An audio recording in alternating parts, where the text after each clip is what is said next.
I finally ran an RPG for my cousins that I've been trying to do. I haven't done an RPG in like 10 years, but I found this sort of short one called Escape from Dino Island.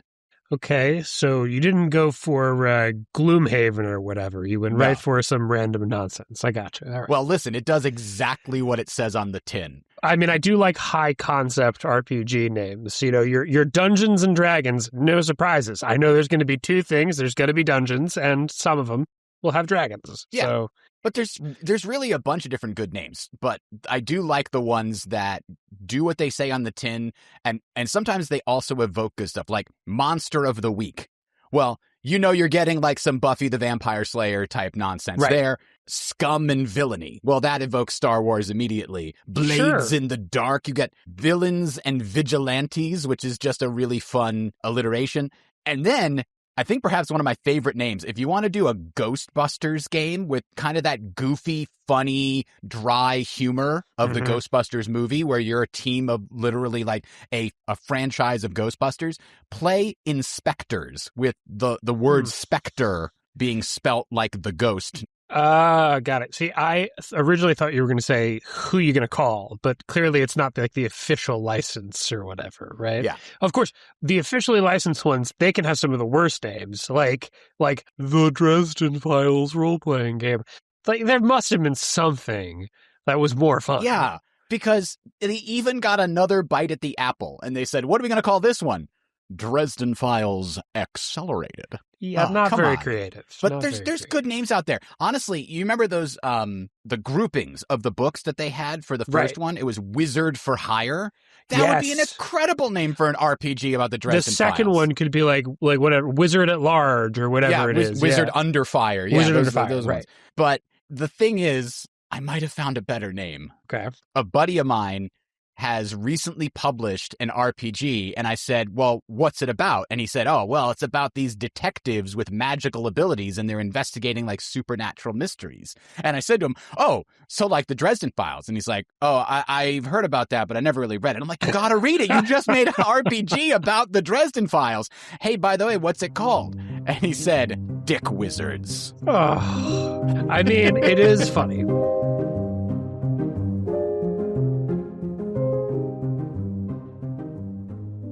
Welcome one, welcome all, welcome to Recorded Neutral Territory, where the spoilers go all the way through 12 months. I'm Adam Ruzzo, and with me, as always, is a man addicted to red court vampire spit. It's Brian O'Reilly. Bianca, please spit in my mouth.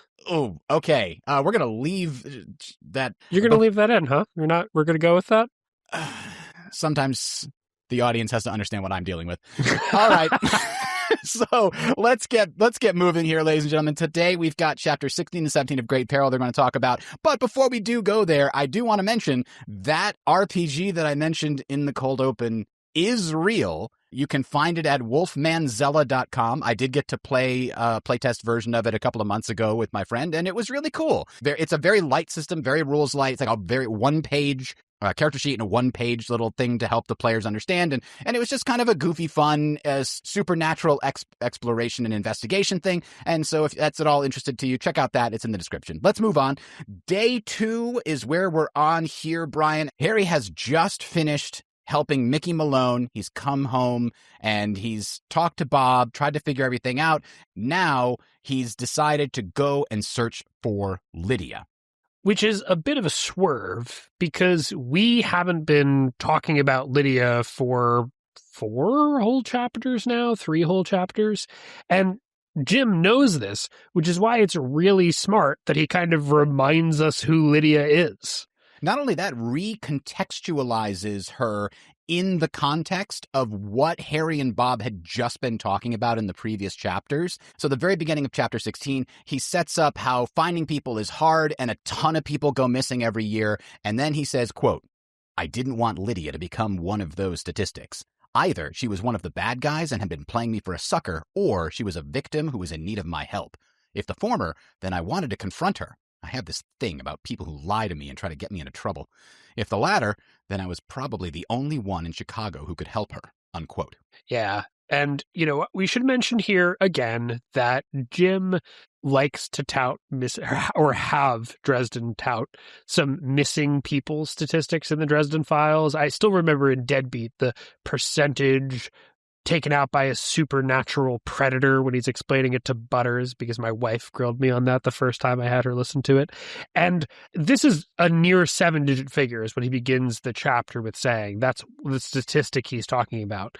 That's almost 1 million people. That's like 5 kids vanish from every school, which is crazy. And even in the Dresden Files, Harry's probably doing the math wrong. But it is really important that he remind us that this world is more dangerous and that Dresden be concerned that Lydia is going to become one of these statistics, because that is actually what's happening. Yeah, it's literally what's happening, and we'll find that out very soon. Now, the next piece of this that I thought I wanted to talk about is there's this fun line. As he's doing this, like, she might be dead, I might be the only one who can help her, like resetting the stakes of the situation, he then very quickly, just 3 or 4 paragraphs later, transitions into, quote, "The shadows from the trees of Wicker Park, meanwhile, stretched out like black fingers creeping toward my throat. Thank God my subconscious isn't too symbolically aware or anything," unquote. That's just a fun tone to keep things from being too dark, from sucking you too deeply into the holy crap, everything's terrible and there's these supernatural predators that are going to eat everybody. The injection of humor at the appropriate times is, I think, one of the things that Butcher does really well, and it's one of the reasons that people can enjoy the books as much as they do, because even though some really dark stuff happens in a lot of these books, it doesn't ever drag down my mood. It doesn't ever drag down my mood when I'm going through my day. I don't know if that's the same for you there, Brian. For the most part. I mean, there are some scenes, including towards the end of Grave Peril, there's a couple scenes that do make me feel a little something heavy. Yes, there are certainly exceptions, but I feel like they are exceptions to the normal rule of the stories that would get presented. Agreed. And I actually think that's something that's really important when you're writing something that's noir-inspired in sort of modern literature. And it's part of the reason why the series is so popular. Jim understands that if you just do straight noir, like that's a really noir line, the shadows were like fingers creeping towards my throat, and you undercut it by hanging a lampshade on it, by pointing out it's a little ridiculous to say something like that. And Harry's the one doing it, right? The implication here is that his own brain, because he's read all the noir books, right? Yes. He's got a huge shelf of books. He reads a lot. And so his brain is formulating those noir tropes while he's looking at the park. And his brain is doing this. He's like, oh, God, of course, my brain is going to noir tropes while I'm trying to find this girl. It fits perfectly. Like you said, it hangs a lampshade on it, but it feels like something Dresden would do, so it also feels natural in the writing. Yes, and we're going to talk later about media that's like the Dresden Files, but one thing I want to call out is in a lot of modern, especially movies, when they want to have a neo-noir feel and they want the protagonist to be admirable, smart, genre-savvy, self-aware, they'll do exactly this. I think actually in the new reader reaction episodes, Charlotte brought up Kiss Kiss Bang Bang as being very similar to Dresden Files. And, you know, Lucky Number Slevin is another movie that's like that, where the protagonists know what a gangster movie is like, or what a noir movie is like. So they make jokes about how much this is like a movie. And Dresden's kind of doing the same thing here in a way that makes you, the reader, feel the dread still, but also kind of reassures you that the protagonist understands what they're getting into. And other characters in the Dresden Files do this too. I distinctly remember Molly and Thomas and Murphy all have made various remarks referencing various movies and TV shows. But my favorite, Brian, is Rollins in Battleground, where I thought you were going to retire. 2 weeks, going to die of cliche poisoning. Like that is my that has got to be my favorite, up there with my favorite lines of all the series. I love that one. Because again, it's that self-aware thing, but it's hanging a lampshade on, like, I know this is a trope, but so does the person living through it. And you know what? Those things can happen. Those kinds of coincidences can happen. Sometimes a cop at the end of their career gets stuck with a really bad situation, and it's like 2 days till retirement, and it works for me. It works for me so well. And if you'll notice, Jim always gives the that awareness, the ability to poke fun in genre savviness to characters that you're supposed to at least like a little bit. Like, who's the most villainous character who does that? Probably Marcone. Oh, yeah. Okay. Yeah, there's a couple of times he does that. Yeah, he'll make fun of how cliche Dresden's being or something.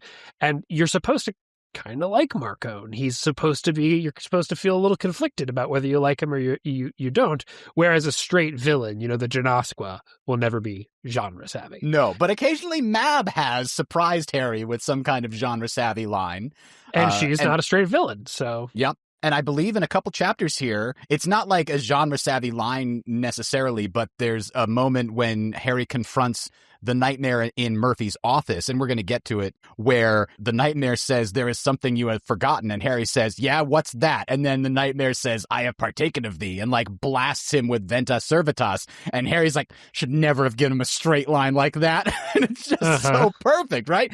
In this case, though, we're not supposed to like Kravos, but Harry's the one noticing the genre convention, so that makes it okay. Why is Kravos looking for a straight line before he does the wind spell? Oh, yeah. Because I have partaken of thee. Exactly. Yes. Yeah. Yes. Of course he's going to give Harry some shit in exactly the way that Harry would give someone shit, because he's partaken of thee. So anyway, I like that that tone setting. It's hard to explain to people why I like the Dresden Files, because it's this big sprawling mess. And if you try to, how do you condense something that big without just being super general? Like, oh, it's got great world building and the characters are likable. Like, if you can say something more specific about it, in that the tone it manages to strike is very much up my alley, because, and then it's like, okay, it can have dark tones, but it has these moments of levity within them, but it's not like undercutting every serious moment the way like a Joss Whedon film does. Like, you do have some serious moments, and that's important for the series as well. So after he has his own little ability, his own little self-awareness of his subconscious being symbolically aware, he manages to triangulate with a tracking spell to try and find specifically the dead man's talisman that he gave to Lydia at the beginning of the book, and he uses his own shield bracelet as like the link, because he made both of them in the same way. Then he does find the warehouse where he thinks Lydia is, or at least his dead man talisman is, and he considers, like, do I go call Murphy or Michael, or do I just go in? And this is another situation where Jim has done himself credit in, like, Harry can never have a cell phone. Cell phones are death to good narratives, Brian. Everybody knows this. You want to write good horror, you can't write it in the modern day, or you have to come up with a reason that cell phones don't work. Put it in the mountains somewhere. That'll do it. Right, or the cell phone has to be part of the horror. And that's true. So Lydia is, in fact, in distress, and when Dresden goes inside this factory, he finds Lydia passed out inside a van, and that's when he gets jumped. But before we get to that, I think we should discuss, like, why is Lydia in this warehouse in the first place? Kyle and Kelly picked her up, presumably off the street, and then they drove to this warehouse? Why would they do that? Yeah, so I was kind of trying to come up with answers, like, in fiction, right? Why are those characters have the motivation to go to this specific warehouse with this girl? And on the one hand, okay, maybe they had other business here. Maybe they stashed something here, or maybe they came to pick something up or to meet someone, and they were just waiting for sunset after having concluded their business, right?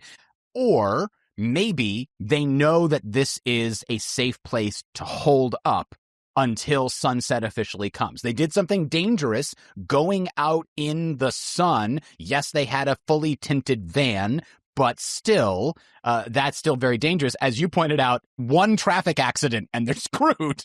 Yeah, if a window breaks, they're on fire. And it's crazy that they managed to get Lydia in the first place. Like, what, did they tempt her with candy?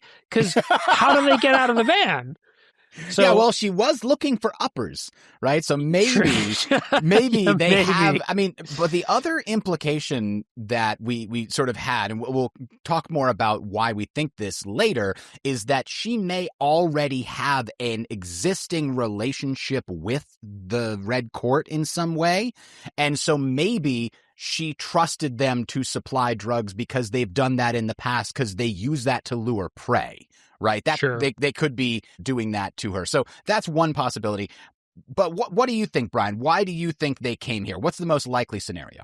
So I think that Lydia probably went inside somewhere to get drugs, that she went to some trap house or something to go buy, meth or crack or, whatever she takes. Something to stay awake. Right.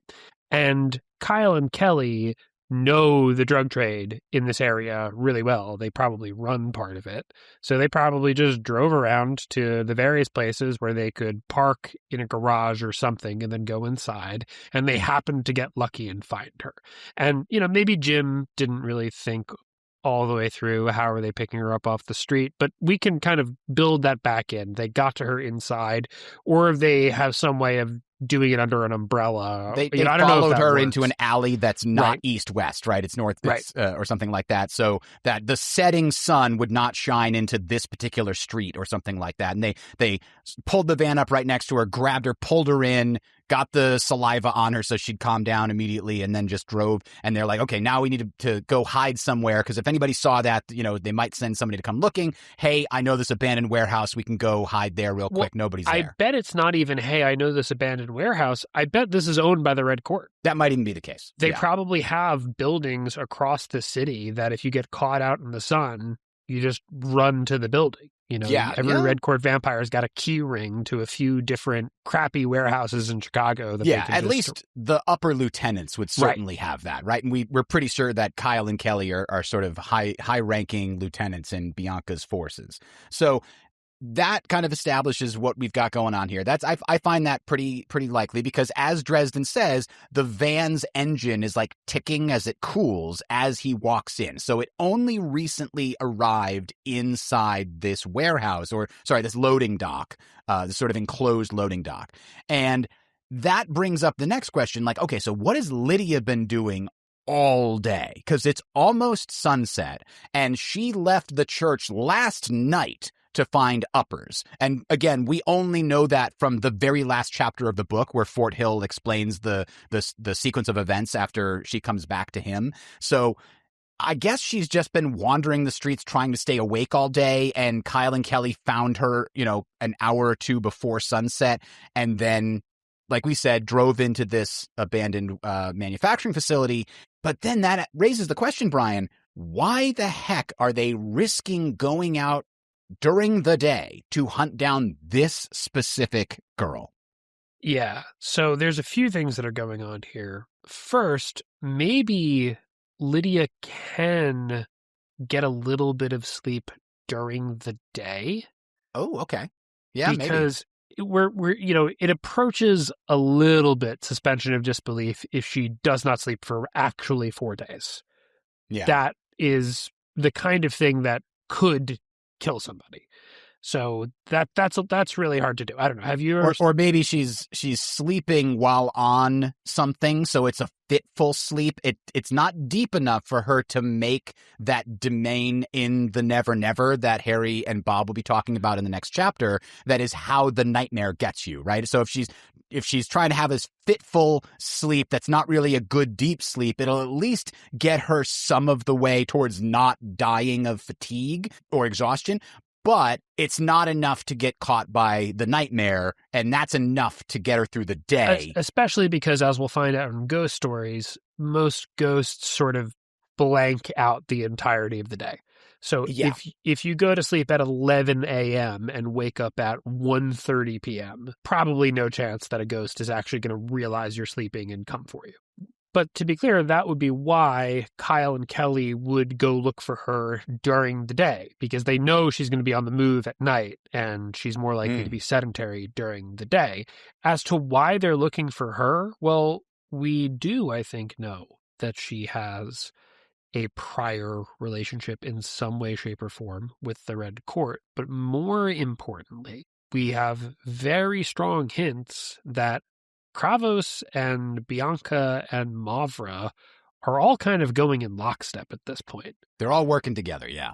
So, and not just like working together in a general sense, they have the same goals. There is some plan here that they are all working on.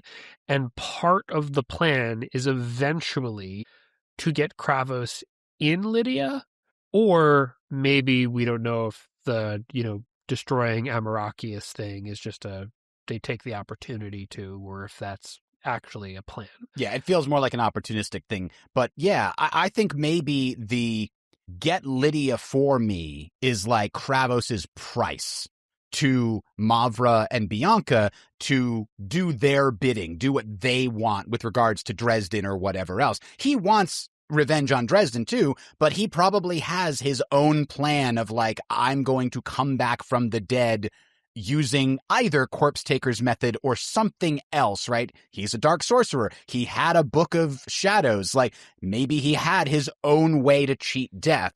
And Lydia, being someone that was close to him in life, was part of his cult, and has some talent, maybe is a key component to whatever his plan is. So he says to Bianca and Mavra, you promised to get her for me. I'm not doing anything else that you want until she's delivered. And that's why Kyle and Kelly are out here in the day looking for her. Right. I mean, I would bet that it's actually Mavra's spell in the first place, how to get him out of the land of the dead and back into the land of the living. She sells it to him as one package. Yes, you are going to commit suicide, but you're going to come back. And, well, okay, you got to put me back into somebody who's got some talent. Mm-hmm. And he knows that Lydia does, because when he met her and they touched hands, they got the practitioner, joy buzzer feeling. So I think that's probably why it's Lydia specifically and why Kyle and Kelly have gotten her. But you brought up, Adam, they might be deliberately trying to set a trap for Dresden specifically, since he seems to be attempting to protect Lydia. And Kyle and Kelly seem to kind of be 6 of one, half a dozen of the other with regards to whether they want to kill Harry immediately. Yeah, we speculated a little bit during the delivery of the invitation for Bianca's party. Was the goal of Kyle and Kelly, like, was there a primary goal of, like, try to get Dresden killed through a technicality thing of, like, oh, she's on a diet, she couldn't control herself, whoops, oh, right. Well, we'll kill her and don't worry, there's your weregild, like, we've dealt with the problem.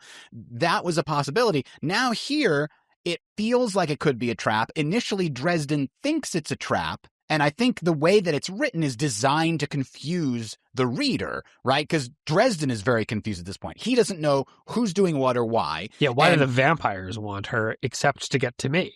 Yeah, again, he's a little egocentric, right? He's a little arrogant, like everything's about me, isn't it? But it's not necessarily about him. In this case, he thinks it's a trap set for him, and then Kyle appears to be surprised that Dresden is the one that he jumped on. He says, "You." Like in a surprised way. And Harry's like, well, that's great villain dialogue right there, buddy. So unless Kyle is purposefully misleading him, I do believe he was surprised to find Harry there, because I think we kind of sussed out. I think he's on a different mission. He's picking up Lydia for Kravos, like at Bianca's orders.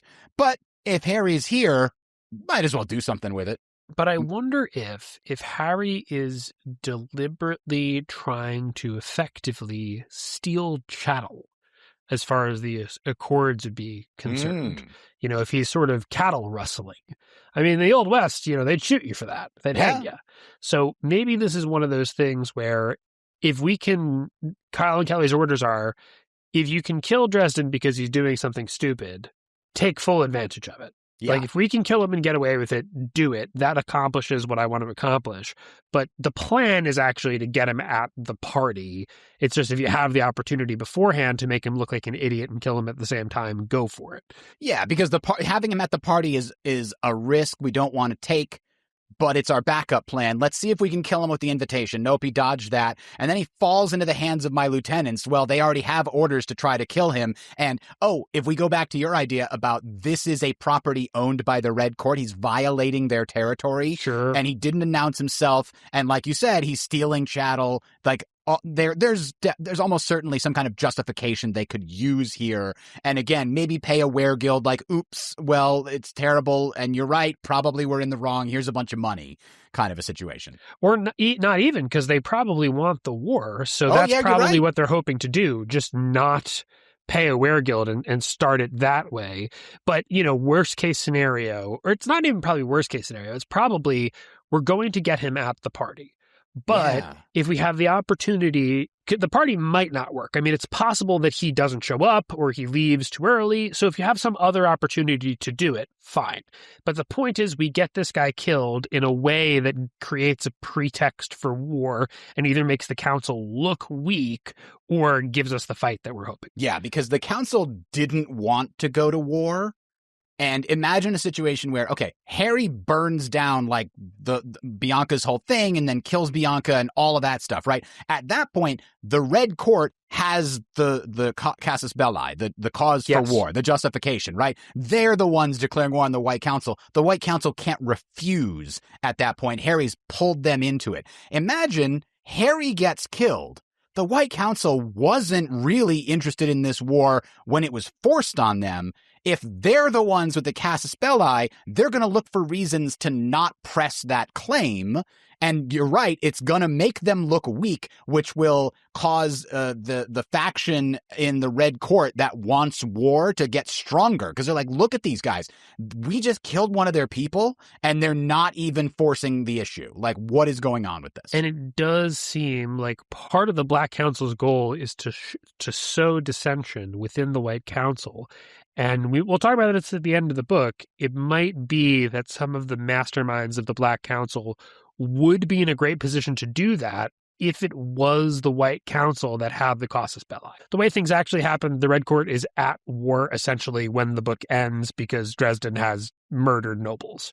But it could be, if the shoe was on the other foot, that the idea was to use people like Peabody to sort of create a war party in the White Council and push it out that way. So obviously this is not a very complicated moment in the story itself. Dresden barely gets away. He does get poisoned, but he knocks out the wall, which brings in the sunlight. And it's a cool scene, but it's not that deep. It's not that long. Mm-hmm. But because of the implications of grave peril on the larger story, and because we know this is where Mirror is going to jump off from, this is the differentiating point, it's really interesting to speculate how the larger plan is influencing these smaller scenes. Exactly. And this one feels like the attack on Dresden in this scene is another sort of opportunistic moment. Right. They didn't plan for him to show up, I don't think. I don't think there's enough evidence to support that. But one thing that I do want to do, Brian, and I like to keep these statistics that we've been sort of tracking while we've been reading these books, and eventually I'm going to put some nice charts and graphs on the subreddit so that we can see how things change over time. One of the things I want to do is do a sort of report on property damage that is directly or indirectly caused by Dresden. This is the 5th building that Dresden has destroyed. 5 buildings in less than 3 books? Yeah. What? I don't believe you. Give it to me. So the Varsity gets burned down by Marcone as a result of Dresden's actions. Okay. I mean, he does wreck it pretty good, so maybe. He does, and Marcone basically says, because you confronted me in public in this place, we have to burn it all down. I guess that counts as him being hard on buildings, sure. Sure. So the Varsity and Victor's Cell's Lake House, obvious in the first book, yeah, that right? one for, definitely, absolutely. So the Lugaroo goes crazy in the SI precinct, and I blame this on Dresden because if he hadn't split up from Macfin in the woods, then probably the Lugaroo wouldn't have been caught. Look, if the question is who's hard on the building, the Lugaroo is harder, but Dresden does destroy several walls. Yes. I mean, he's hard on the building, so yes. for sure, definitely. Yep. Then there's Agatha Hagglethorne's domain at the beginning of this book. Burns it all to the ground. Those aren't real buildings. No? No, that's ectoplasm or whatever. Come on. All right. So it's the fourth building then. So this Sumner Manufacturing is the fourth building burned to the ground as a result of Dresden. Now, I'll try and keep track of other lesser damage, even when he doesn't burn entire buildings to the ground, because as he says in this chapter, I can be really hard on buildings. Yeah. So, and that's what we're trying to check. How hard is he being on them? And I will say, this is a good book to start tracking on it because Dresden is famously hard on a building in grave peril. Which is why it's important that he has a castle that can't burn to the ground now. Anything burns if it gets hot enough, Adam. Well, okay, fair enough. So the other thing we have to, of course, check in on here is the coyote scale. Dresden comes up with this plan to find Lydia. It succeeded, Adam. He did it. Yeah, he did do it. And then we have to ask ourselves, was going in and not calling for backup like the right choice in this instance? Like, he had only a certain amount of time, and he was worried if he took too long to find a phone, he wouldn't make it. Considering he could have called to get them in the area, like at the beginning of this process. Actually, no, I take it back. He did. He tried to call Michael and Murphy at the start of this chapter and couldn't find them. So I guess that means that he did try to do that at least. So I'll retract that and say that he did try to do what he could. So he probably can't be blamed for that aspect of it.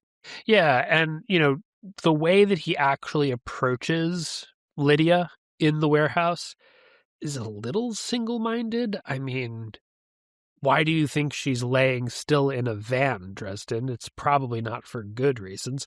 So maybe he should be a little bit more cautious in his approach. Yes, he definitely ran right over to the van because he's like, there's a bundle in there. What is that? And it did not describe him like circling the room and making sure there was nobody hiding there. He's just like, hey, look, bait.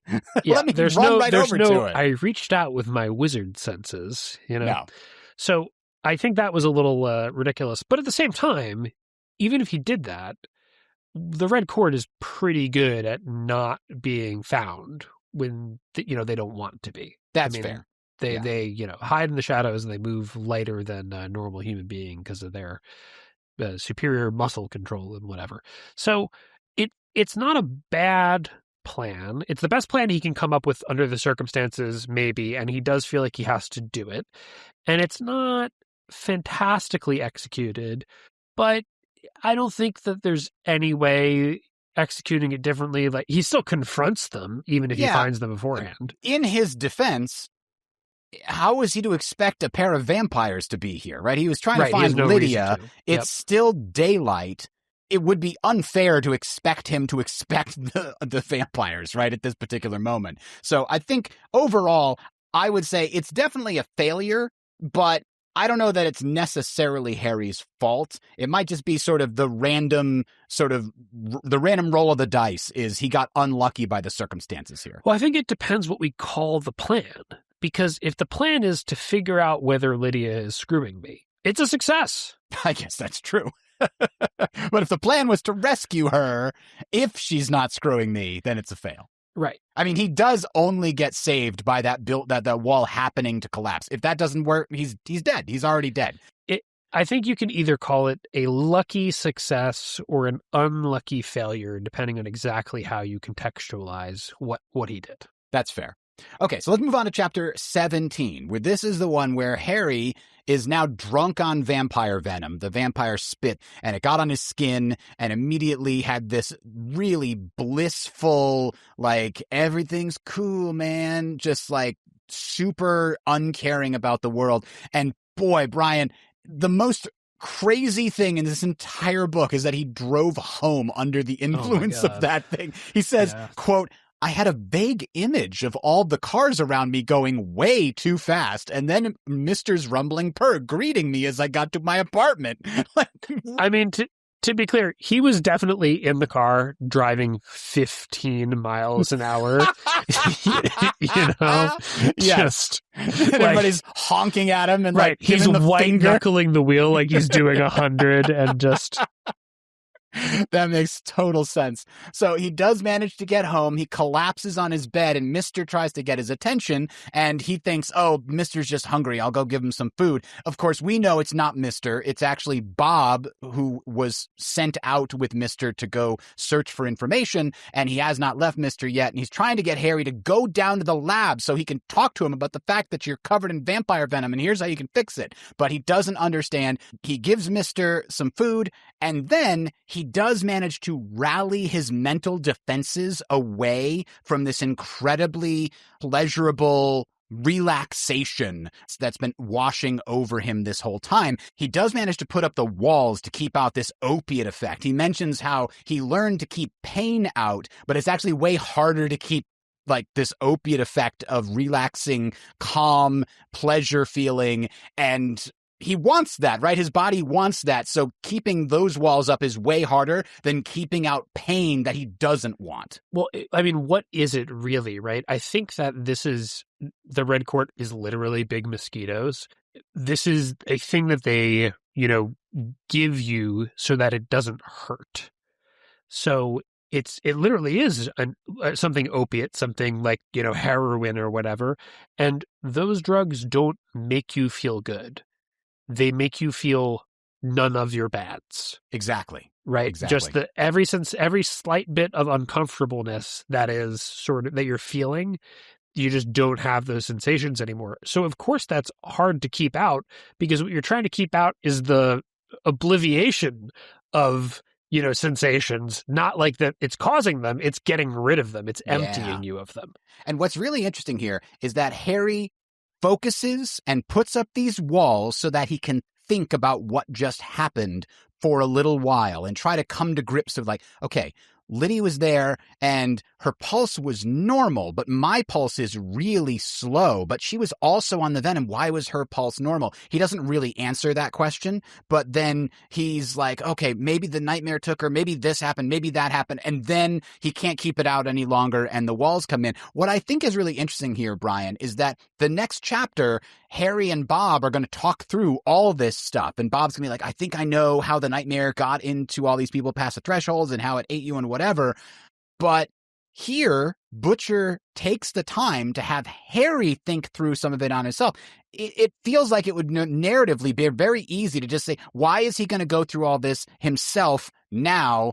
Why can't we just have him fall asleep, do the nightmare thing, and then have him think and talk through this with Bob later? So that's an interesting distinction. He's taken the time to have Harry focus and do this ahead of time. I think that Jim was a lot more conscientious in the early books of writing it like a traditional murder mystery. And part of the way that a modern author in a traditional murder mystery makes it feel like it's not, the round up the usual suspects. We're going to have a denouement in the foyer, like one of those where everybody gets together and Sherlock Holmes walks around and says, you did this and you did this and you did this, and just explains everything. And that means those three are the killer. Right.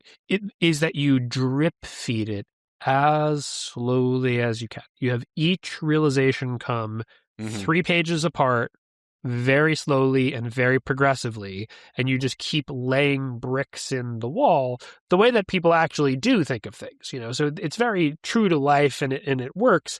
And I think Jim is paying a lot of attention to making sure that Harry doesn't just think about the case when we're getting a lot of exposition from Bob.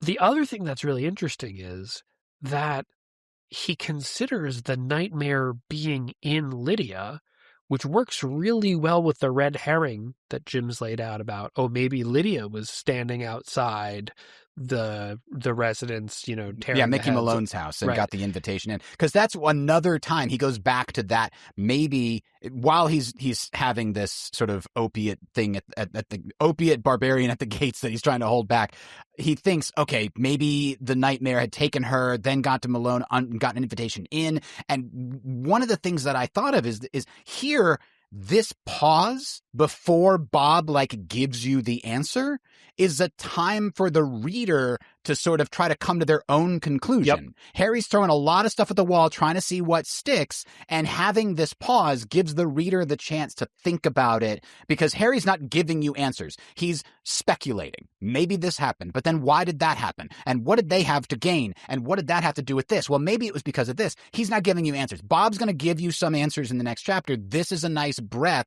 to let the reader try to figure it out on their own, which is what people usually like about mysteries, is trying to figure it out on their own. Right. And I think that it's really interesting that we know that wasn't happening. Yeah. So why do you think Lydia's pulse was so much faster?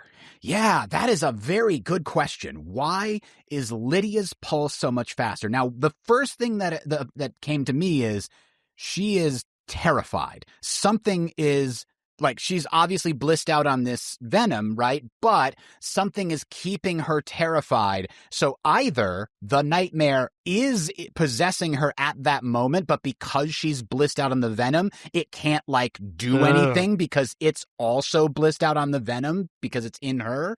So that's a possibility. It's terrorizing her, so the heart rate is still higher, but it can't do anything because of the venom. The other possibility that you brought up that I thought was great, Brian, is that she is dreaming and therefore having one of her Cassandra's tears visions in her dream, which is, because it's a vision of this nightmare taking her, very, very scary. Yeah, I thought that when we were discussing in pre-show could be a cool thing Jim had in his head canon as he's writing it. It might just be as simple as she's on a hell of a lot of uppers. Yeah. So, her pulse is only going to get so slow. She fell asleep, after snorting a couple lines of Adderall, and she's just actually at a normal heart rate. So it could be any of those reasons. Maybe she's just so habituated to the venom that it doesn't have as much of an effect. We don't know. But it's interesting that Dresden points that out, and we never get a direct answer about it. But as you were saying, he does eventually succumb to sleep. And this is a great way that Butcher introduces the backstory, I think, right? He then falls asleep and starts thinking about the time he took down Kravos, and we get the full flashback here up until the moment that it goes wrong, and he's like, in real life, we wrapped everything up in a bow, and it was perfect. Everybody did what they were supposed to, blah, blah, blah. In the dream, 5 paragraphs of horror. Of Michael being eaten by a demon and Harry having his magic taken away by Kravos, and oh boy, it is awful. This might be, honestly, this far into the books, into the series, this might be the best thing from a outline perspective Jim has done as a writer. This is so smart, because you have to give us the flashback to Kravos at some point. You have to. He's actually the character who later you're going to tell us is the nightmare. He needs to be introduced. We need to understand something about him. But, one, you can't just do it. Not if you want to start in Meteor Race and take it through through this case. There's no natural way to do it. You'd have to have Harry, like, reminiscing about it or telling another character who wasn't there. But here's the problem. Michael and Murphy and Rudolph were all there, and Harry doesn't really interact with anybody else that he would talk about this with. Right, like Lydia? Yeah, exactly. Yeah, you'd have to figure out a new character, like introduce, like, oh, Stallings wasn't on that raid because he's new to SI or whatever, and try to come up with that. But another thing about this, Brian, so Harry has been hearing about Kravos recently. It's come up a couple of times so far in the book. So, right, Butcher is kind of drip feeding this to the reader, foreshadowing it a little bit. But because he's foreshadowing it to us, he's also foreshadowing it to Harry. And Harry's intuition is personified by the man in black who speaks to Harry in his dreams, right? Mm-hmm. He probably is making connections that conscious Harry is not. And so it would make sense for the man in black to be like, hey, moron, something about the Kravos case is not right, and it's connected to what's going on, and then trying to shove that into Harry's conscious mind through his dreams. Of course, his id doesn't know that Kravos is about to come and eat him in his dream, right? He's not setting that up on purpose. That's just one of the consequences of what's going on here, because his id doesn't know everything. And, the Black Hat Harry might be manifesting Kravos coming in, because it might be his subconscious pushing it so hard that creates the Demine in the first place. Yeah. And we know Demines are easier because the barrier has been torn up recently. Yes. But the crazy thing is, right, look at all he's accomplishing there. So he gives us this backstory we need. Also, it makes sense. We're getting this drip-fed thing about Kravos. It makes sense that Harry's thinking about it. And it's also narratively the next piece of information we need about Kravos. Okay, what was this actually like? Like, what do you actually remember? What actually happened? And it also serves the entire plot by creating the main problem Harry has to overcome. This is the moment where Harry is disempowered in the way that sets up the drama of the book. So this is sort of the most important story beat that Jim has to execute so far in the book. Dresden has to have part of his magic taken away so that he's at a disadvantage. That's why he can't wrap this case up. That's why this is a novel and not a novella, not a short story, because Dresden doesn't have it all at his fingertips, and the nightmare is way stronger than it's supposed to be because it takes a chunk out of him. So in that story element that's so important to the overarching plot of this book, Jim also weaves in all that backstory, and it's perfectly logical that it happens at this moment. I mean, this might be the sort of most adroit, writerly bit in the series so far. And he's written this before he's ever published his first book, right? Yeah. Stormfront gets published after he's done writing this. Now, the other thing that I would point out about this particular scene is I'm not a horror guy. I don't like the horror movies, generally speaking. I'll do thrillers, absolutely. Tension is okay, like body horror and like people being ripped to pieces. That's never been my thing. Jim rides the line of this being a horror scene without being too graphic so perfectly for someone like me. Because, for example, claws flashed out and Murphy stumbled back, her eyes wide with shock, where the talons had carved through her Kevlar jacket, her shirt, her skin, leaving her belly torn open. Blood and worse rushed out, and she let out a weak gasp, pressing both hands against her own ruined side. That paints such an evocative picture without saying, and her intestines were falling out like sausages, or, some kind of extra graphic elements that could have been written into this. And I know some people like that kind of weird horror graphic elements, but for me, it would have really made this scene harder for me to really enjoy at all and get through. And if he had written like the entire Dresden Files with that kind of extreme horror tone, then it probably wouldn't be a series that I like to reread at all. But because he rides that line of like, I'm going to let your imagination do what it does, I don't have to tell you every single detail for you to fill in the blanks. Blood and worse rushed out. Yep, I get the picture. I get it. Yeah, he very much leaves it up to you how graphic you want to make it in your brain. He's not shying away from it, but he's also not, really wallowing in it in a way that you can't escape it. And that allows the series to serve different people. I mean, I don't like the Saw movies. They don't really do anything for me. They are scary. I mean, I get it. Like, it's the body horror is effective, but I don't really enjoy it in any way, and I don't think they're particularly novel or whatever. I prefer my terror to be, 7, very psychological. Like, it can be gory and messed up, but, you're coming at me for more of the psychological dread lens. And the dread in this scene, the inescapable inevitability of it is just so, I mean, this is I will say that, and it's part of why I like this series so much. The genre of movies that I am most upset that they stopped making was the sort of late 90s, early aughts action horror film. The Mummy being the Brendan Fraser, that being the kind of biggest example. But if you've seen Underworld, or there's a lot of movies that have protagonists who are in fact competent, who know what they're getting themselves into. It's not, I know what you did last summer. It's a bunch of teenagers who should all die. Why does one of them survive? They should just all die. Yeah. Right? It's somebody who I think has a prayer of surviving, but it's still scary. And Jim does a great job of making, it's not like I read the Dresden Files and I can't fall asleep that night. But this is legitimately a scary scene. Yeah. You feel bad.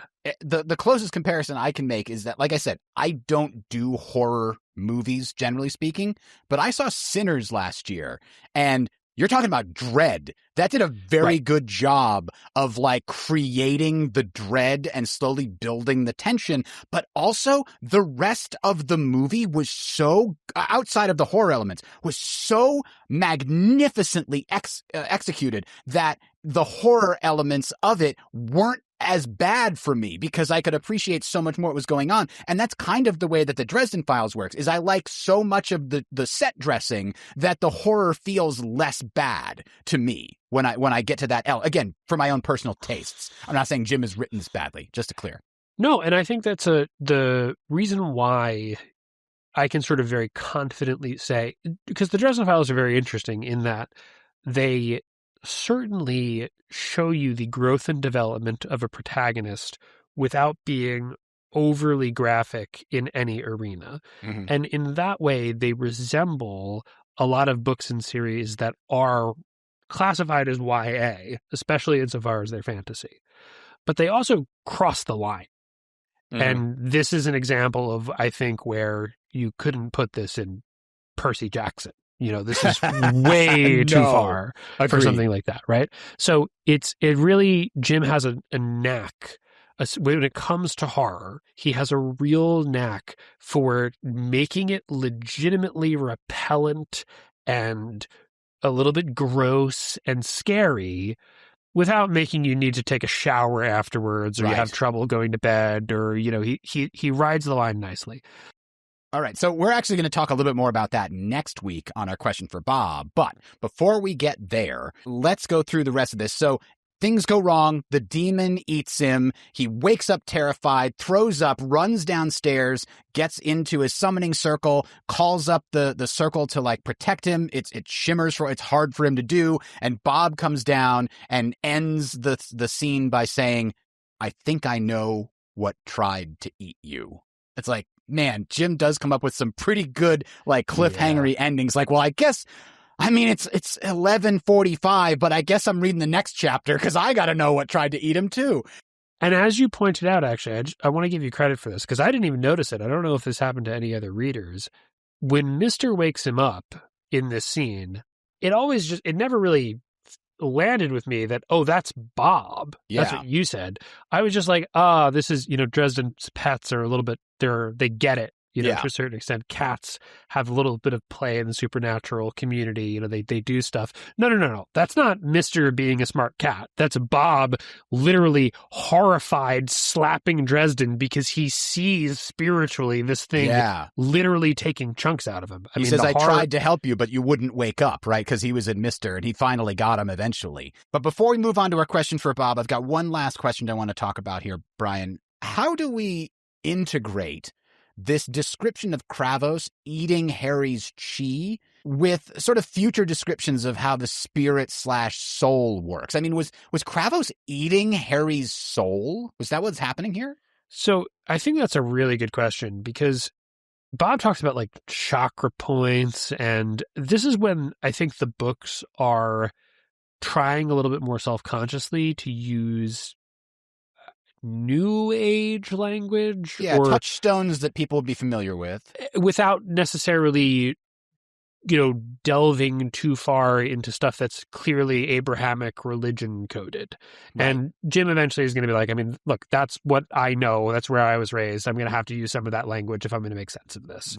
But here he doesn't do it. He doesn't say it ate your soul. He says it went after one of your chakra points.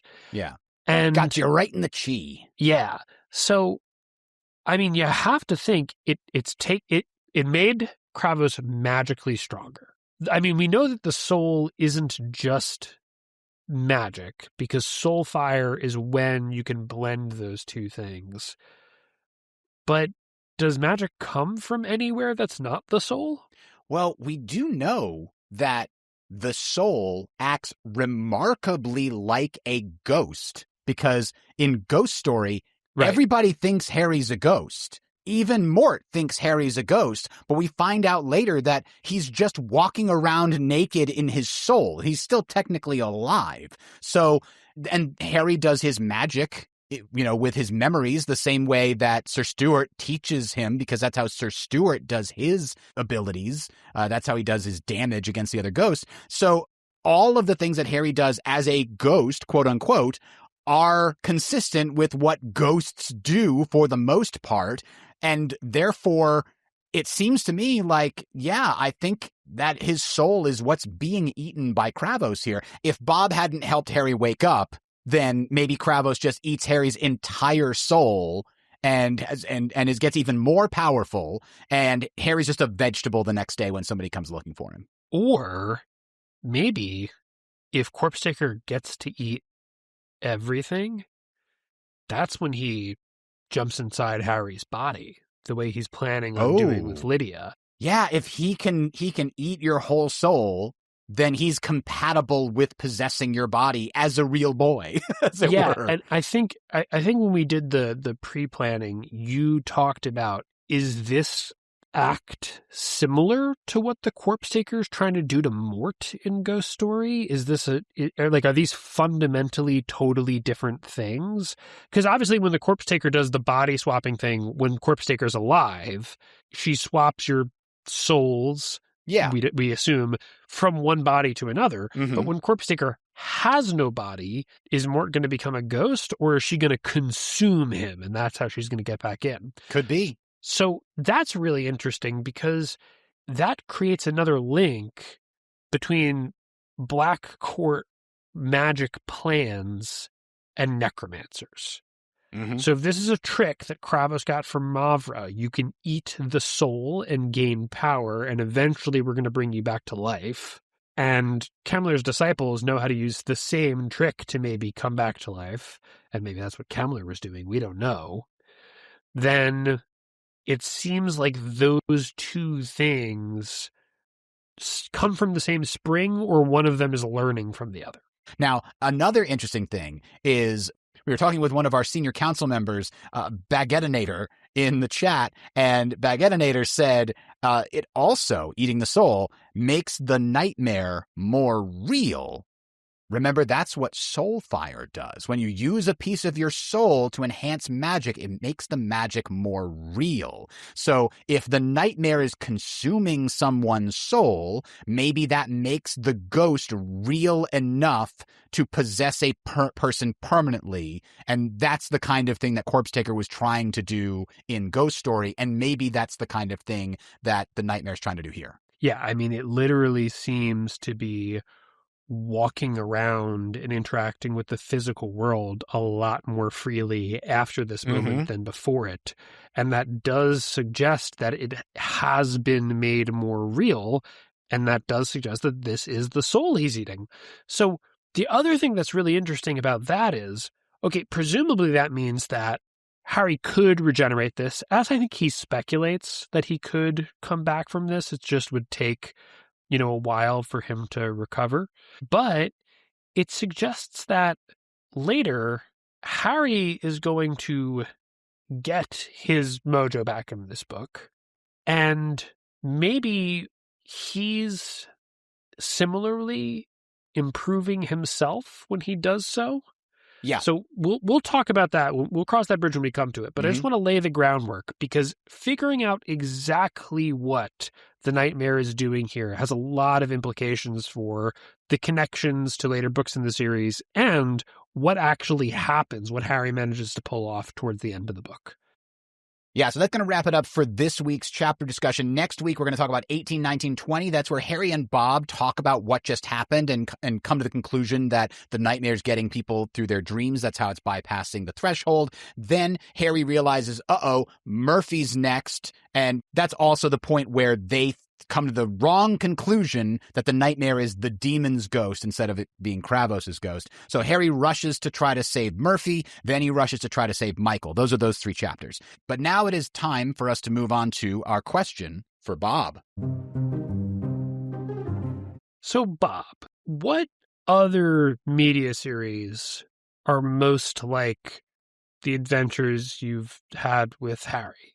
You know, this would be a really good one because Bob has literally been absorbing the entire internet while he was with Butters, and now he's also got connection to it while he's in the castle. So he probably could give us a big list of things that are, but unfortunately he sent us a message saying that he's on the book tour with Jim, which really raises a lot of questions. So we were going to ask him about the book series, but he's on a tour for the... I'm losing track of the meta of this bit, Adam. Is he part of the real world or just in the books? I'm losing it. That's Are the unclear. books real Maybe. in the fiction? All right, whatever. Okay. So we have some answers from ourselves and from the Reddit. So one thing I want to talk about is just that, in general, it's hard to come up with comparisons to the Dresden Files because it's combining tropes in ways that are not necessarily unique, but are very uncommon. So, you know, we can talk about some book series that have like some superficial similarities to the Dresden Files. And can I just rattle off a couple of them? Sure. Adam? So, you know, if you look at Harry Potter or Artemis Fowl, which are obviously much more series for a younger audience, but they have the same kind of hidden magical world, fantasy kitchen sink situation going on, but they don't have a lot of the same themes or the same tone, really. Artemis Fowl is a little close because it does have a little bit of a heist film vibe to it, but there's no horror elements, no true horror elements. K.A. Applegate, who wrote Animorphs, if you guys have ever heard of that, did a series called Everworld, which does have some pretty horrifying elements and some more adult themes, but also the hidden world can't be in the real world. She can't kind of make it work. The Never Never can't be as permeable as it is in the Dresden Files. She hasn't figured out how to kind of make the two cross into each other as nicely as Jim does. And then you have stuff like Constantine, the comic books especially, but also the Keanu Reeves version of it, where things cross over. You've got magic in the real world, and there's demons that are in the real world, but there's also a heaven and hell. But that's it. There's no real fantasy kitchens, like Odin's not running around, you know, saying hi to people. And, you know, he doesn't have a grandpa who's also a wizard and is around and whatever. So there's a lot of books that do some of the things, but I would not call any of those, oh, if you like the Dresden Files, I know you will also like Harry Potter. Yeah. And what's interesting is you said, oh, well, there's not a lot that mash up, you know, these two particular things. And then I was thinking, but actually there's this and this. Oh, those all came after. They were inspired by the Dresden Files, right? Now, there were a couple that the Dresden Files were inspired by as well. I think Constantine is something that Jim has mentioned as being an inspiration for him, as well as Anita Blake and Buffy the Vampire Slayer, things we're going to talk about later in this section. So those remind us of the Dresden Files because they were Jim's inspiration. Right. But let's talk about some others that have come more recently. So let's start with book series here. First up for the books we want to talk about is a book that's not even out yet. Our good friend Nick Strom, who provided the episode artwork for Recorded Neutral Territory, has a book coming out that he's self-publishing. It's called Bronze and Blood, the first book of the Runetech archives. Now, Nick is obviously a huge Dresden fan. He created this awesome artwork for each of the books, but he wanted to know, what if you had a protagonist in a urban fantasy world that wasn't a wizard, but was an artificer? And that's what we get from Bronze and Blood. I listened to the first 2 chapters so far. He's released them in a podcast form. I'll put the link in the description. But to give you a very quick summary, Bronze and Blood is a noir-infused dark fantasy set in an alternate 1980s, a half-drowned, aether-powered Portland, Oregon. It follows Fidelius Corvin, a resident Runetech who can see and feel the currents of magic threaded through the sinking city's bones. When he's framed as an accessory to murder, his attempt to clear his name only drags him deeper into a conspiracy involving mob family secrets, forbidden experiments, and a rising cult devoted to an ancient entity stirring beneath its depths. So that sounds pretty cool to me. I can't give you a review yet because I haven't read the whole book, but from what I have read, I want to know more. And that's what I'll be doing. So you can check the link out to that in the description. Nick's a smart guy who really understands fantasy very well. Adam and I obviously are biased. We think that he's pretty cool, especially because he gave us super cool art. So we're not going to give you an unbiased review. Correct. We can't pretend to, but we do think it's pretty good so far, and give it a look-see.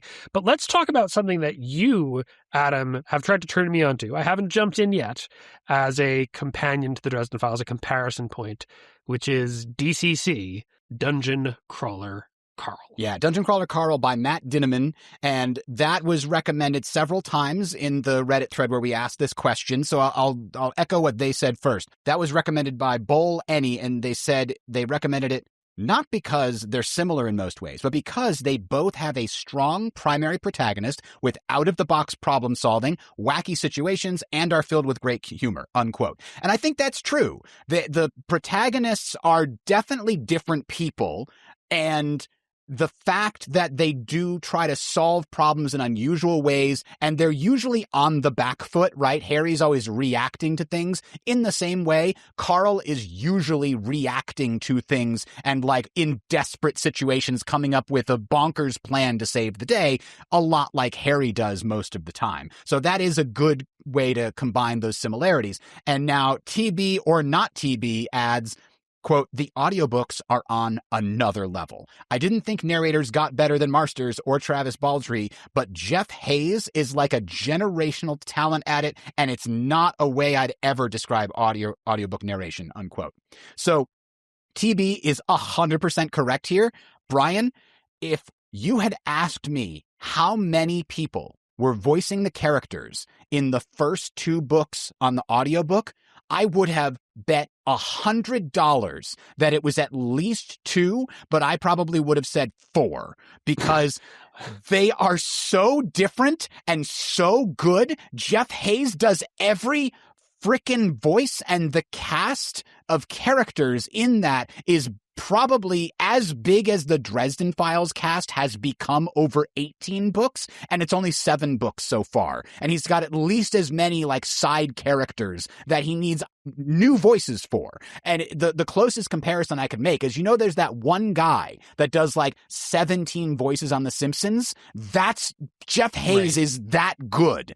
Like, he's so good. He did a version of Warburton, the actor, that everybody thought it was actually Patrick Warburton, and then Patrick Warburton actually voiced a character in a later book, and people thought it was still like Jeff Hayes, like they thought it was the same person. It's so good. Anyway, so in that sense, they are the same because they both have excellent narrators.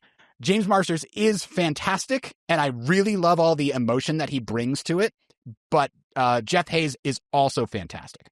Yeah, and Marsters, of course, is trying to give you the sense that there is one person whose personal memoirs this is. Exactly, yes. Right. So it works that the voices all sound a little bit like Harry because it's kind of Harry reading it to you. Exactly right. Exactly right. But I will say that the big difference, obviously, between Dungeon Crawler Carl and the Dresden Files is that Dungeon Crawler Carl does not take place in the world we live in.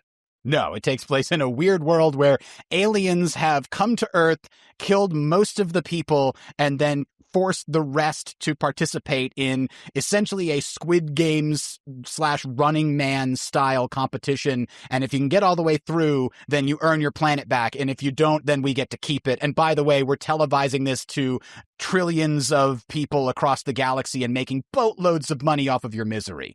And in that sense, it's not at all like the Dresden Files.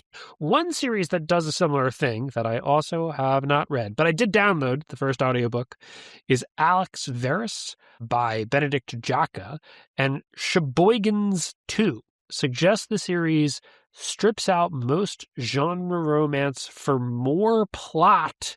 Mage Council politics are central, but the main character wants to be a loner, follows non-combat mages who can think on their feet rather than just blasting through things. Harry doesn't just burn down buildings.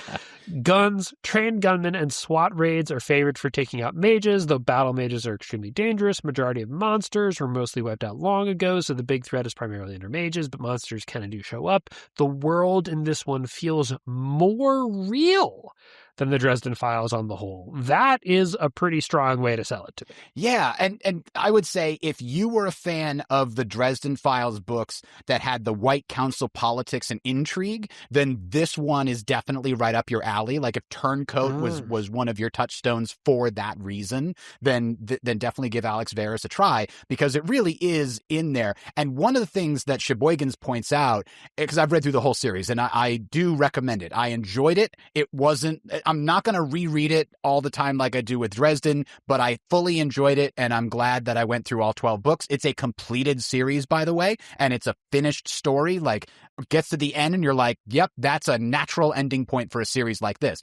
And one thing I'll point out is he talks about how the main character is non-combat mage, and it's also like a degree of difficulty that's really impressive. Like Benedict said, what kind of mage do I want to write about? How about one that can see the future? Oh, that's going to be really hard to write. I'm just going to do it anyway. Like that, right. That feels like, okay, it's kind of overpowered, but at the beginning of the book, he's a diviner is the way that they put it. He only has like a very short window into the future that he can see. Later on, he kind of gets a power up in the same way that Dresden gets power ups throughout the series. And that kind of changes the tone and the feel of the series that partway through. And I think it was the right time to do it, because if you keep everything the same too often, then it can get boring. But if you change the main character and give them new things to accomplish, then that keeps it exciting. And I think that works really well in that series.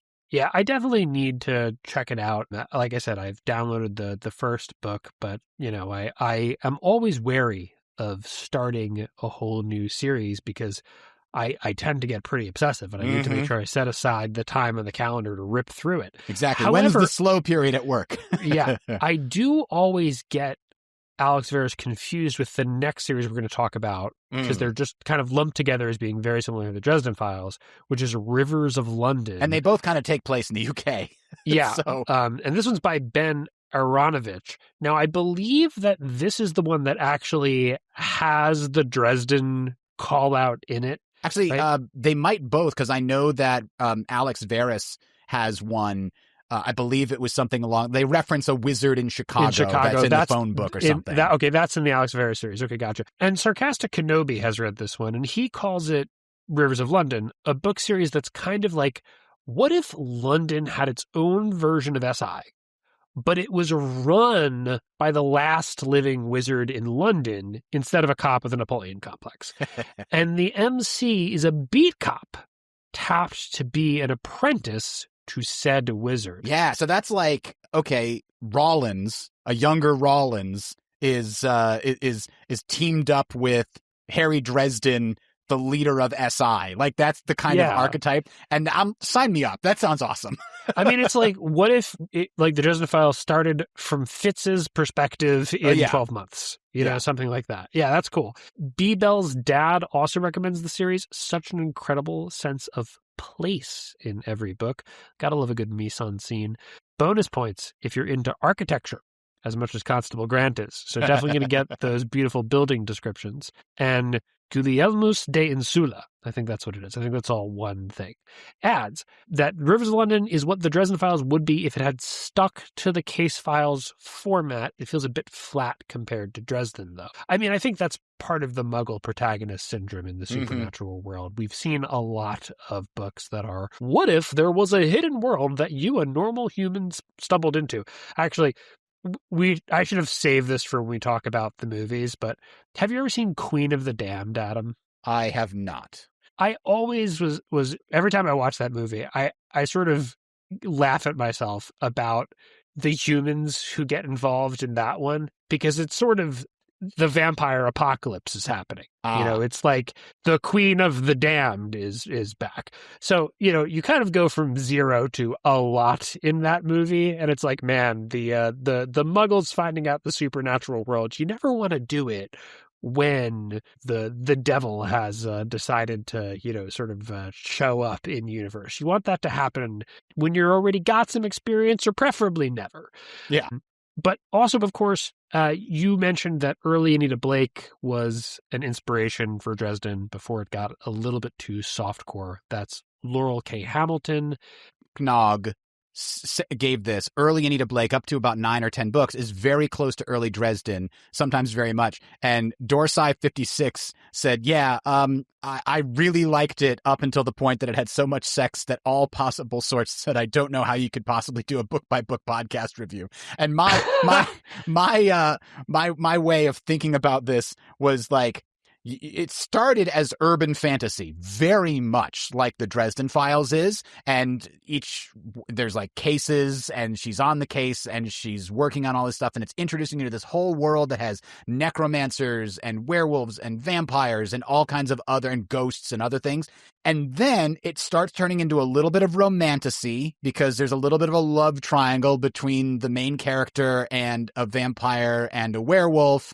And it's kind of a forbidden taboo thing, and like she doesn't want to do it because she doesn't trust him. But I does like she? Twilight, the book Twilight. She kind of goes in that direction. But the other political stuff that's happening in the background within their version of the vampire courts was so fascinating that I just pushed through the romantasy stuff, because I loved the world building and the other politics of the stuff that was happening around the outside. But then, probably around book like 11 or 12, it just started going up straight into erotica, to the point where like almost half of like book 15 or something, somewhere in there, was like just sex scenes. And I was just like, when are we going to get back to the cool politics? Like, can we get back to politics, please? Yo. And I will say, I don't sneer at, romantasy series. To be clear, I don't sneer at it either. It's just not my thing. No, I understand. I'm just saying that, my wife actually doesn't like, it's not the only thing she reads, but she's a lawyer. When she comes home from work, she does not want to dig into, Chaucer. Like, give me something that is like not challenging, Yeah. So she does listen to or read some things that are, romantasy, and we'll talk about them. A lot of the sort of more modern stuff really invests a lot into the lore and keeping the politics, and all of that stuff as part of the series. And it sounds a little bit sometimes like, what if Dragon Ball Z, but instead of series of people screaming and powering up, it was people, hooking up, between fights. But I think that a lot of this sort of turns on a main difference between Dresden and other protagonists, which is that in most series where the author is really trying to be honest, which I think Jim is, when the character is tempted with, hey, you can have the best sex of your life with a charming, supernatural, dangerous, interesting person who thinks you're really cool, the character goes, sounds great, sign me up. And Jim comes up with reasons why Dresden is not that way, and the reasons work, and it creates a broader appeal to the series, even though he had to kind of make the character a kind of way. Yeah.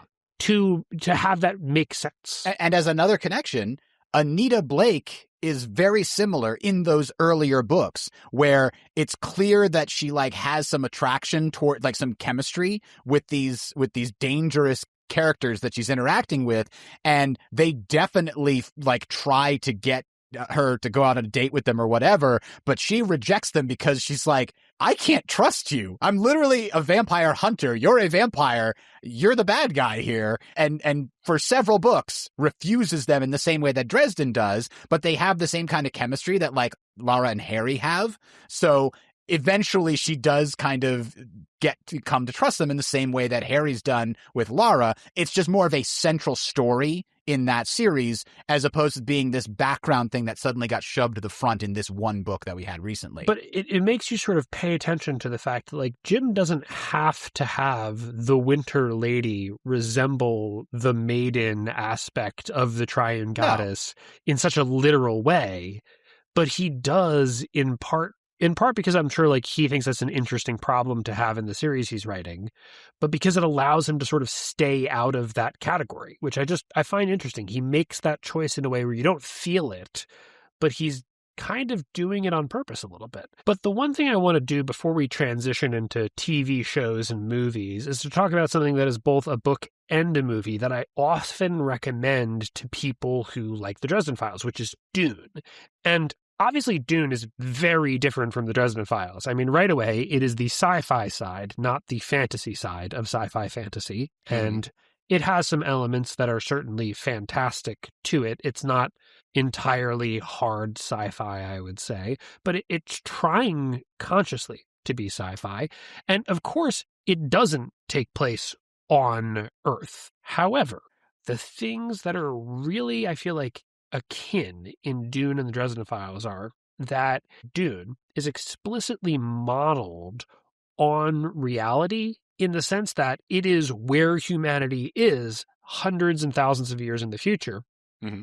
And, you know, things like the Fremen are like very obviously evocative of Middle Eastern Bedouin tribes, or, you know, they're very specifically tied to archetypes that are not just supposed to be familiar to us, but are supposed to literally reflect a strain of human culture surviving into the future.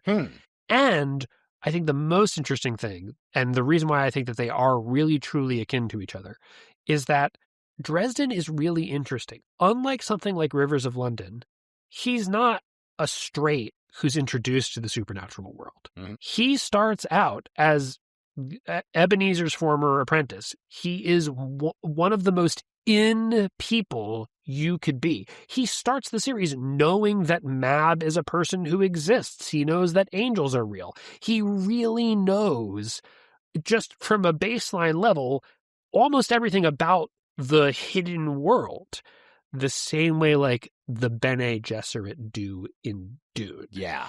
And I think that kind of, you're seeing the POV of an insider in this world that to most people is occluded.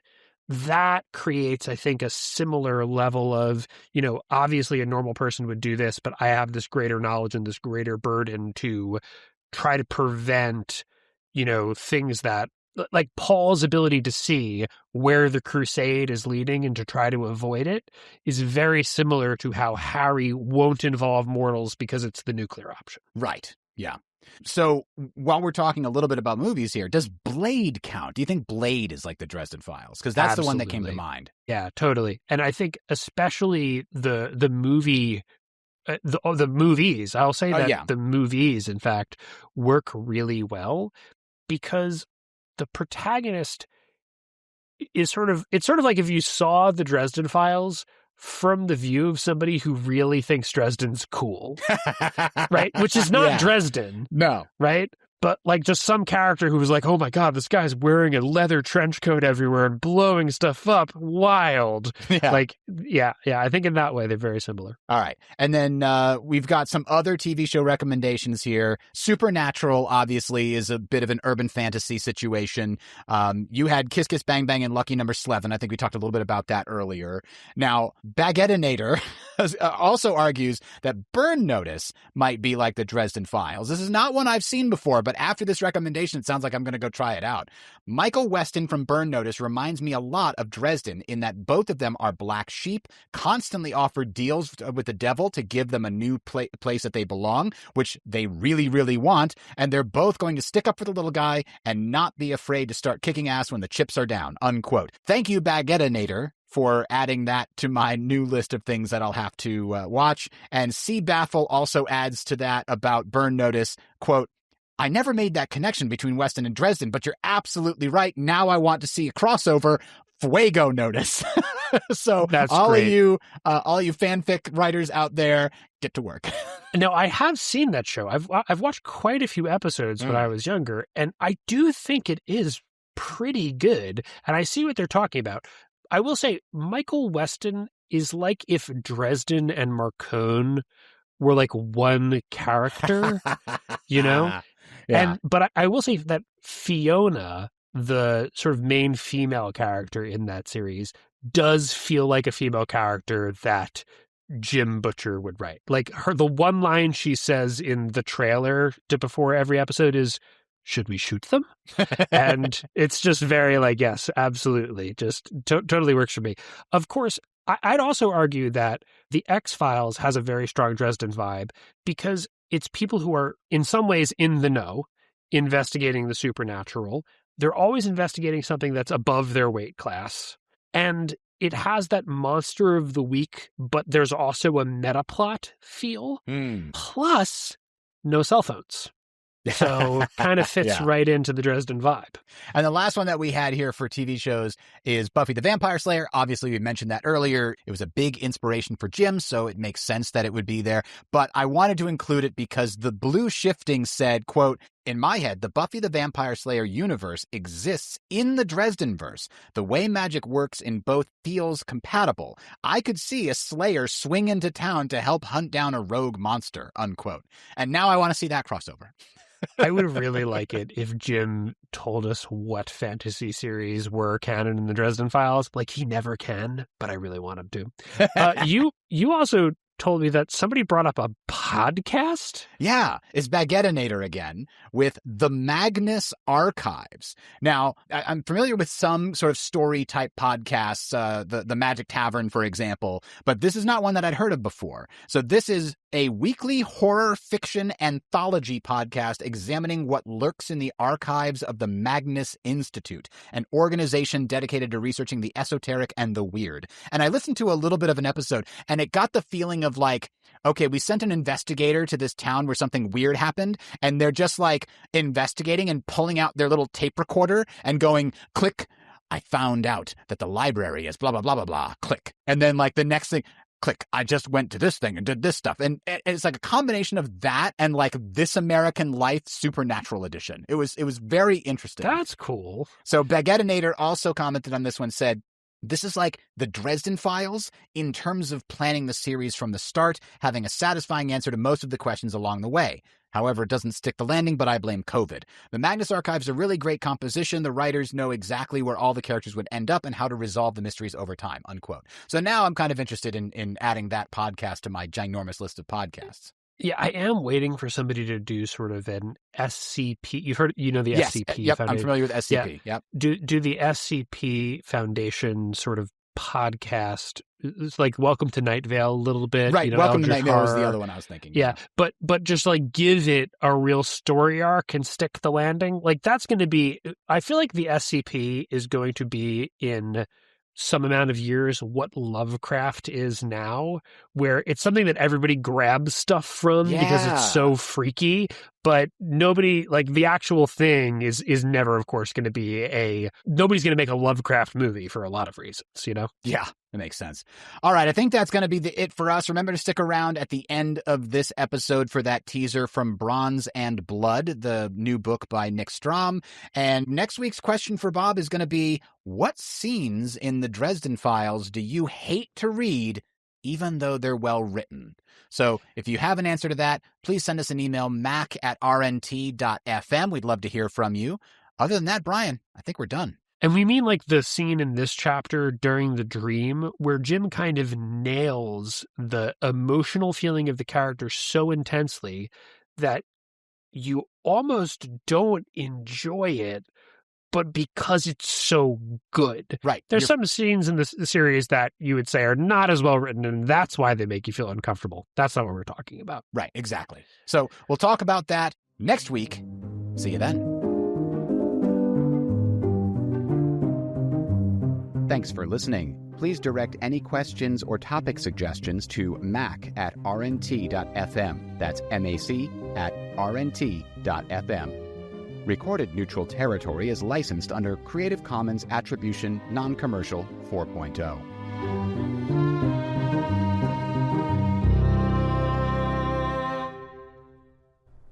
Hi, I'm Nick Strom, and this is the Runetech Archives. This podcast is a narrated version of my novel, Bronze and Blood, which is the first book in the Runetech Archives series. The world you're about to step into is an alternate version of 1980s Portland, Oregon, half-flooded, rusted at the edges, and powered by something awakened from the depths. Runes are etched into metal and glass. Ether is drawn, shaped, and forced to behave. Nothing is clean, nothing is free. Our story follows Fade Corvin, a resonant Runetech, one of the rare few who can etch using ether from within instead of pulling it from the air around him. It's more powerful, it's more dangerous, and it has a way of leaving marks that last a lifetime. Fade isn't chasing answers because he wants to be a hero. He's trying to survive his own choices, keep his head down, and hold on to the pieces of himself the city hasn't taken yet. But when the wrong kind of trouble finds him, the mystery stops happening out there and shows up in the runes themselves. Hey, Adam here again. If that sounds good to you, check out the description of this episode and you'll find a link to the rest of that podcast.